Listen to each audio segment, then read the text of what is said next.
સનાતન સેવા એ જ ધર્મની સેવા. શ્રી જગતગુરુનું આખું નામ.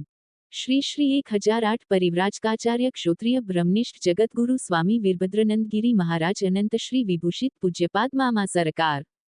શ્રી ત્ર્યંબકેશ્વર નીલગિરી પર્વત પીઠાધીશ્વર શ્રી મામા દેવ તપો ભૂમિ તીર્થધામ પીઠાધીશ્વર શ્રી વીરભદ્રેશ્વર મહાદેવ લિંગમ પીઠાધીશ્વર અખંડ સનાતન જનજાગૃતિ માટે પવિત્ર અને પરમ પાવન એવો અવસર પવિત્ર અષાઢી બીજના દિવ્ય દિવસે અષ્ટલક્ષ્મી હવનકુંડના જાગૃત નિમિત્તે અને સનાતનની પરંપરા જે નિષ્ક્રિય થઈ ગઈ હતી તથા લોકોના અપરિચિતપણાના કારણે જે પરંપરા નષ્ટ નાબૂદ થઈ ચૂકી હતી તે દિવ્ય પરંપરાને પુનઃ જાગૃત કરવા હેતુથી 1111 અષ્ટલક્ષ્મી શ્રી યંત્ર બિલકુલ નિઃશુલ્કપણે પ્રસાદી સ્વરૂપે અખંડ સનાતન જનજાગૃતિ માટે અનેક પરિવારોને દિવ્ય ભેટ સ્વરૂપે અર્પણ કરવામાં આવ્યા.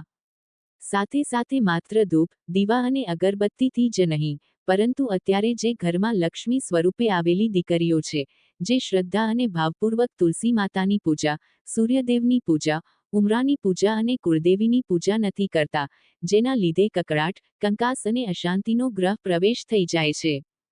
તો આ શ્રી અષ્ટલક્ષ્મી યંત્રનો દિવ્ય હેતુ માત્ર ને માત્ર લક્ષ્મી જાગૃતતા નહીં, પરંતુ અન્ય સનાતનની પરંપરાને પણ જાગૃત કરવાનો છે. એટલે કે જે પરિવારના જીવાત્માઓ આ પવિત્ર અષ્ટલક્ષ્મી શ્રી યંત્રને પ્રસાદી સ્વરૂપે લઈ ગયા છે, તેમણે ફરજિયાતપણે રોજ સવારે શ્રદ્ધા અને ભક્તિભાવથી તુલસી માતાની પૂજા, સૂર્યદેવની પૂજા, ઉમરાની પૂજા અને કુળદેવીની પૂજા અવશ્ય કરવાની રહેશે.